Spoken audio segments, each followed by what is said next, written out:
So on the foot pace this morning, it would be good to start with the gospel for this Sunday. As promised, I think I said it last time, any material for the Fiat that I'm invited into really comes from the gospel of the coming Sunday, which assures me I won't repeat a topic, because the gospel is immensely various and amazing. And it allows me to stay with what happens the day before most Fiats, and that is on Wednesdays we have Lectio here in this chapel. 6 a.m., the men gather, and they hear the gospel proclaimed. And they have a half hour to 40 minutes of silence, and then they're invited to share what was prominent for them in their hearing of the gospel on Wednesday morning. It's a practice both for the day that they will be preaching and for the capacity to share real spiritual experiences from their prayer spontaneously. Training for preaching and training for sharing from the heart. And it takes practice, because initially when people share from their experience of the gospel, they'll maybe start with, you know how you meet Jesus and you know he says this, and they're saying you. That's subtle displacing. Instead of, I encountered Jesus in this way, in this gospel, and he says to me. What an important shift. Or the man might get up there and say something about, well, St. Augustine says about this passage, and I just want to exhort you, brothers. And it becomes a place of soapboxing, but not real sharing. And so it takes practice to stay with the gospel and share from the heart. And so that's all I plan to do this morning. So to begin with the first part of the gospel.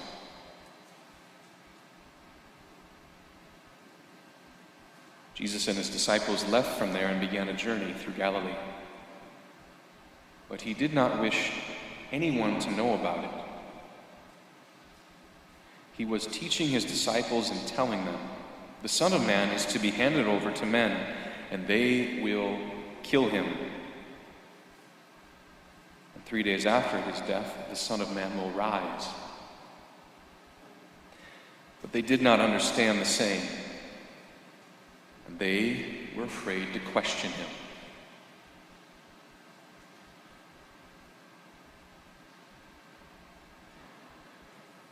And so that phrase caught me 2 weeks ago when Mary Serafino asked for a topic. They were afraid to question him. It caught me on many levels, because here are the disciples hearing something that's messy and difficult and terrifying. The Son of Man will be killed.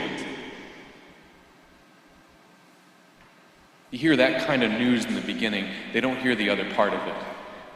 And the Son of Man will be raised on the third day. That makes no sense when you're trying to process this first part. Your master, your beloved, the one you've been journeying with for so long, the one you've seen create miracles and preach and teach so beautifully, and he's done all things well, he'll be killed, you'll be killed. Messy, difficult, and terrifying.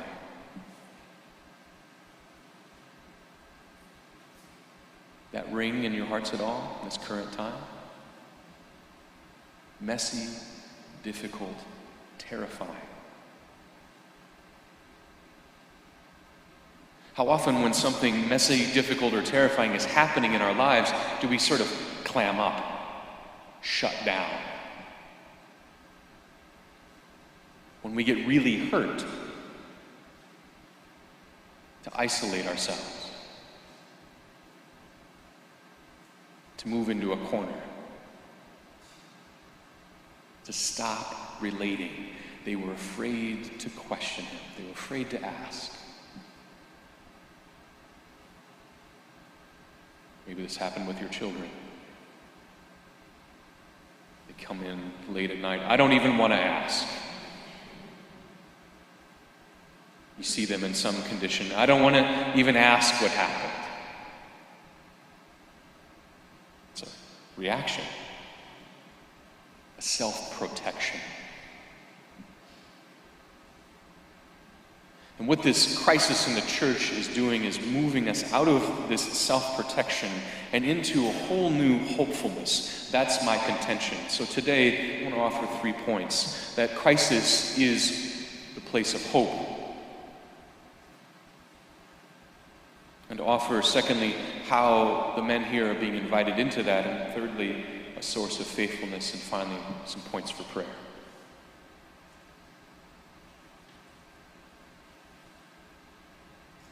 The title of the talk is Learning. Learning to ask and receive from Jesus.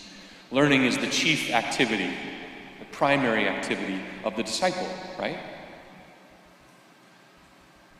I've said again and again as a formator here in the seminary that the best thing I can do for a man moving into priesthood is to ensure that he will always be learning. He will always, first and foremost, be a disciple. He will always be listening. That was the phrase that Father Mason offered when he invited me to become the Dean of Seminarians. I was on the phone, it was raining. You know how it is when news or questions are delivered to you. You remember exactly where you were. I was at a stoplight. He said, I want you to do this with me. And I said, I'll do it, but I don't know. It's going to be an interesting task. That's my Minnesota way of saying it's going to be a difficult task. And he said, we'll listen together. We'll listen together.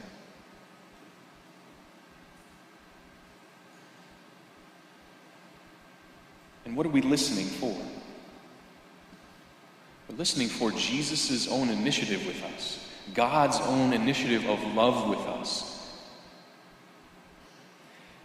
And if we're learning and listening always, we're going to be invited to ask, because that's what Jesus is always doing with his disciples, telling them to ask. By sharing this news about his future, he's inviting them to ask something, and they are quiet out of fear. God wants our asking. Asking is synonymous with, I guess I can't say that. My English teacher would say there's no such thing as a synonym. Asking is the same thing as trusting. It's the same muscle. We tend to say that often. Jesus, I trust in you. Jesus, I trust in you. And then we don't ask anything of Jesus. Trusting is asking.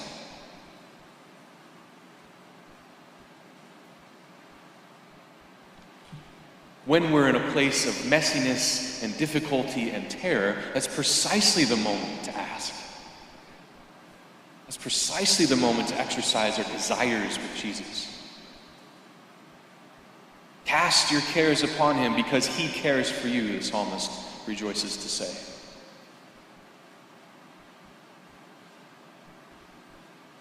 And so in a time of crisis, we see stripped away the self-protection, the self-exaltation, the things, the accoutrements that we thought would be helpful to make our Catholic Christian life respectable and reputable and honorable. It's so shameful. This capacity to see crisis as the opportunity and moment of hope was brought home to me when my first pastor and I were stationed together. I was in a North Omaha parish, and the pastor was a 35-year recovering alcoholic. And so it was the year 2003. I was ordained in 2002, and so the scandals are still happening. The scandals of the church were full-blown. I was the first ordination class to be sort of fingerprinted and background checked and suspected. Suspect. And as priests began to depart or be removed or go off for treatment, I would go into his office and I'd say, this guy, what's going on here? This is happening again. Why do we have to another one. And every time, he would respond with some, not glib, but some positivity. Oh, this is good news, Paul. How is this good news? Well, the man can live in the truth. And when he can live in the truth, he can meet God.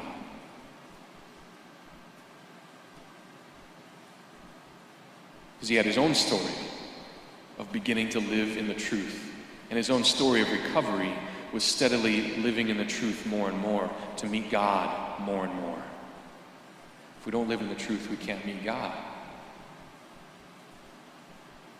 What a hopeful prospect.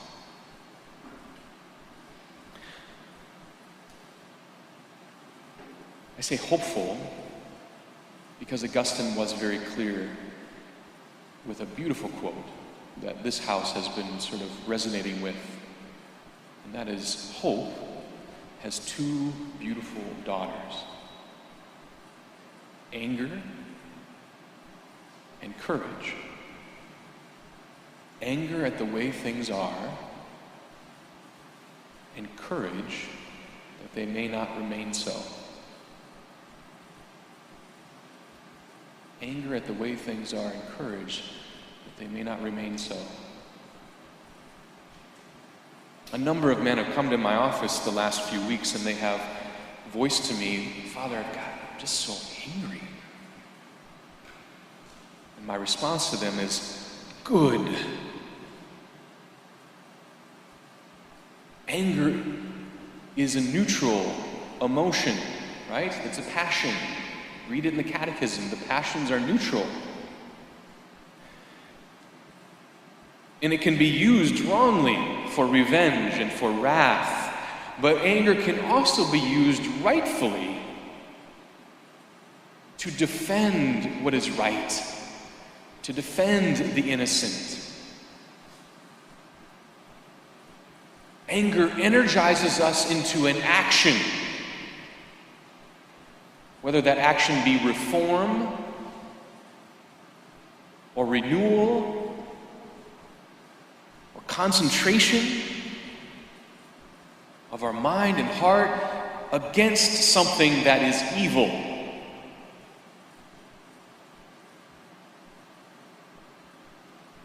Too often we can retreat into a sadness. Oh, this is so bad. And a self-pity. Oh, this is so terrible. And a spiraling into inactivity and sloth. Sloth is any rejection of reality, a refusal to live in it, a reluctance to believe that God can be met there.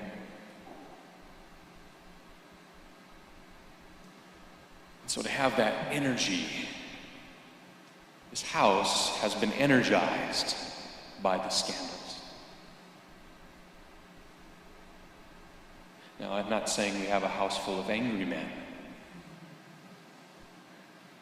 but we have a house full of men who are more and more ready to stand against the mendacity and mediocrity that they don't want out there and in themselves. It has energized them for their own conversions, God willing. That's what I pray for. And to be energized against evil is to have courage. The truly courageous don't go out and attack, actually. They withstand a greater opponent. If you're to measure courage, is it the one who attacks? Or is it the one who perseveres against a stronger opponent? The more courageous one is the one who perseveres. So this house, I believe, has become more hopeful as a consequence. There's an urgency to what we do here. We're not drifting into orders. We're not lollygagging into whether or not this will happen or that happen. No, what are you doing here now? What are you doing today? To move against evil and to choose hope in Jesus. Ask from Jesus. Receive from Jesus. This chapel is instructive for that. The second chapel tour has to do with the wording up top. Obviously, you see the ite ad Joseph. All of you are Latinists, and so you know the ite is go ad Joseph. Go to Joseph. Go to him. But then we have this other phrase in the back, which is a bit more puzzling, but you probably think, oh, that's suitable for a seminary. Conforma and imitare. It doesn't take a Latinist to know what that says. Conform and imitate, which seminarians will joke about. Conform and imitate, they say it robotically. That's not what that's about. It has to do with the phrase that's given at an ordination. He's handed the chalice and the paten.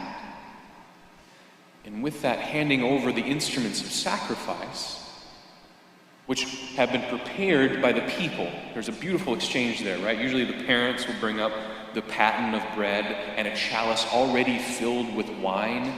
The parents have prepared the raw material in the man who's been ordained. And for the rest of his life, he will receive the raw material of people's prayers, of people's desires, of people's hopes. In every parish, they'll receive at every offering raw material of their prayer, and he'll bring that prayer into the Eucharistic sacrifice. And so we pause there as the church with the bishop, and the bishop hands this chalice and paten filled with the raw material of prayer, and hands it to the man and says this: imitate the mystery you celebrate and conform your life to the mystery of the Lord's cross. Imitate what you celebrate and conform your life to the mystery of the Lord's cross.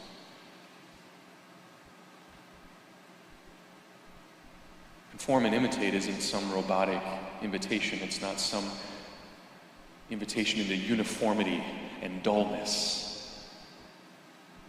It's an invitation and a command to move into an imitation of the mystery you celebrate. The celebration is that everything is gift.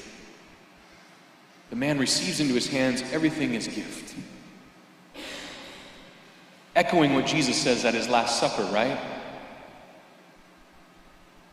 Which next to being called a child of God, for me personally, is right up there. Father, they are your gift to me.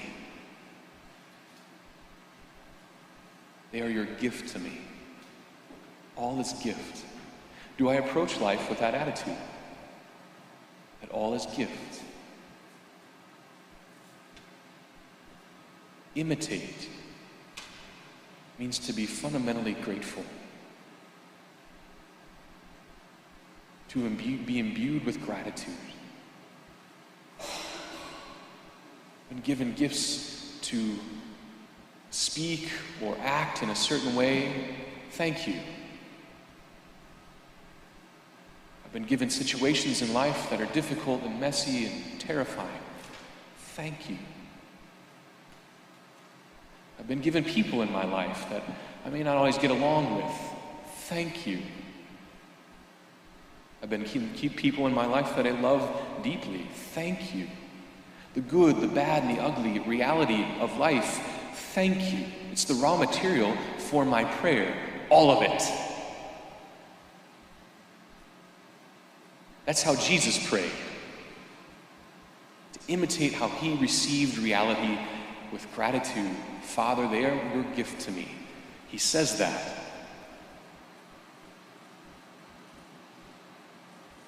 About all of them. Judas, the centurions, Pontius Pilate, Sadducees, Pharisees, his apostles, but especially his apostles. But there he is, grateful with his Father. He says that about you and I, especially in our own messiness. It's your worst moment of life, your worst moment of sinfulness. Jesus says that. You're a gift to me. Can you receive that? Conform your life to the mystery of the Lord's cross. This is the place of fortitude. This is the place of courage. Like Jesus, to be so conformed and so ready to respond to the gift with a total gift of self.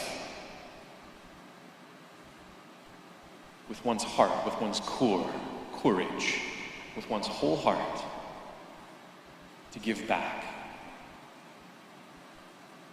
The mystery we celebrate is all gift, and the cross is the response to the gift. Total gift of self. That's what we want for the men of this house. Men of gratitude and men of fortitude. Why? Because that's whom God has given to us.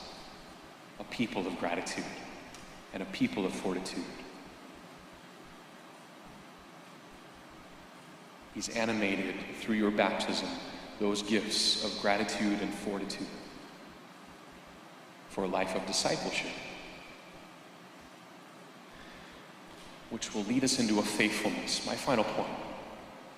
What allows us to be faithful to our vocation? Whether it's priesthood or marriage or the vocation to holiness, which we're all called to. What allows us to be faithful?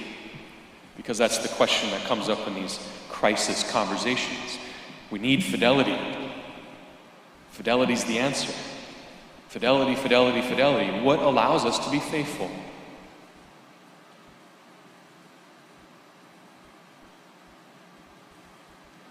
The source of faithfulness can be found in how Jesus calls his first disciples.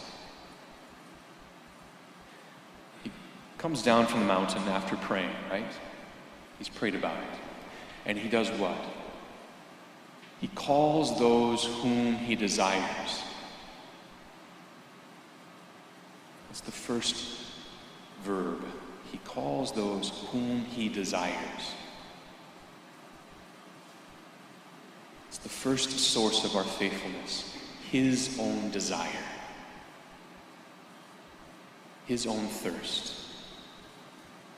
How am I able to be faithful in priesthood? Because I'm aware of how much he desires who I am. I'm attuned to his thirst. What motivates Jesus to call us isn't that he needs to have good marriages. He needs to have good priests. He needs to have holy people. It's not the duty to go out to all the world and heal and preach. It's not the duty to raise up good children that motivates the faithfulness. The duty and the need doesn't motivate him to choose us. It is his desire, his thirst. That's the source of faithfulness. Jesus wants our vocation, our calling more than we do. Am I aware of how much he desires to be with me? Right? Because he calls those whom he desires, and what does he call them to? To be with him. That's the second source of faithfulness. Be with Jesus. How often does that exercise of I want to be faithful, therefore I need to be faithful, therefore I have to, I'm going to be faithful, and this is what I'm going to do. Boy, that ego. Ego, I. The source of faithfulness is Jesus, Jesus, Jesus. Jesus' desire, Jesus' thirst, Jesus' desire to be with you and me. He calls them whom he desires to be with him. The doing comes later. Crisis will allow for this whole new response of being attuned to Jesus, his desire, and to be with him in prayer and in all of our living experience. Jesus' desire to be with us is recognized again in the Last Supper, where he says, "Abide with me remain in me, stay with me. Do you hear the flip side of that? The pleading of Jesus? Don't leave me. Don't leave me. Very often at the end of retreat, for me, typically I'm assigned that passage of John 15. Abide in me, remain in me, don't leave me. Why? Because the moment I leave a retreat, I tend to do things on my own. I tend to forget how gracious and good and abundantly generous God is. And then I live for my own meager resources. I live from my own myopic perspective. I miss the hopefulness of being with Jesus.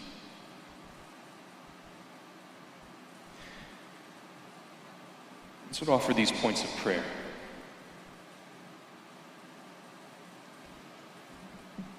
If I'm learning to ask and receive from Jesus, because I'm now living in honesty and living in truthfulness, what are some of the obstacles that keep me from asking? Oh, I've asked before and nothing happened. Oh, I've tried this before and nothing occurred. What kind of functionalism, what kind of faithlessness, what kind of utilitarian idea of relationship with Jesus plagues my prayer? These obstacles need to be spoken of with Jesus. What family history, what dispositions toward God need to be honestly addressed with Jesus? What attachments, what proclivities for self-management and self-protection need to be addressed with Jesus? These obstacles and our honesty about them are the beginning of a really fruitful prayer experience. Because you and I will never mature in faith unless we recognize that He meets those obstacles with love. And every obstacle is a refusal to be loved. And every weakness in our life is weakness and sin, eventually, that hasn't been brought to Jesus, where we can be embraced by Jesus and He still says, "You're a gift to me." What are my obstacles to asking?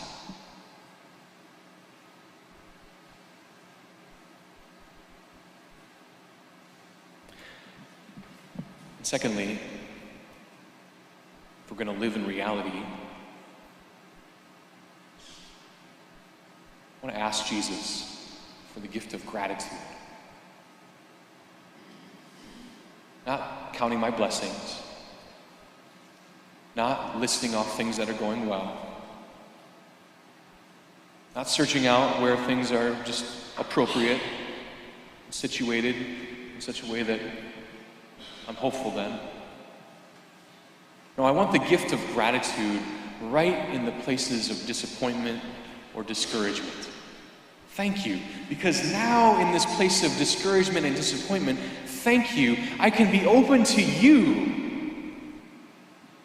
I'm being broken open to you. My ego is being overcome. I am finished with the project in this area of my life of managing on my own. Thank you for the opportunity. Thank you for this occasion. Thank you for the messy and difficult thing that I'm facing now. Because my thanksgiving will lead to a real asking, not a modulated one. I'll ask so that I can get through this. I'll ask so that I can get by. I'll ask so that. I'm asking from a place of real poverty. And I love and give thanks for my poverty, because it allows me to be with you, Jesus, who are so poor. And to conclude with this statement about our discipleship and our learning, Jesus says to His disciples, "Take up your cross and learn from me." Take my yoke and learn from me. Take up your cross and follow me. And I used to think Jesus had a whole bunch of crosses. Some big, some little, and He would pick one out just for me. false. Jesus is so poor, he has only one cross. His, my yoke. And he shares it with you and I. The cross without him is masochism, self-torture. The cross with him as he shares it and brings us to participate with him the ridicule, the dishonor, the insult, becomes sweet and light because we learn what it is to be with a Father who cares for him in that messy and difficult passion.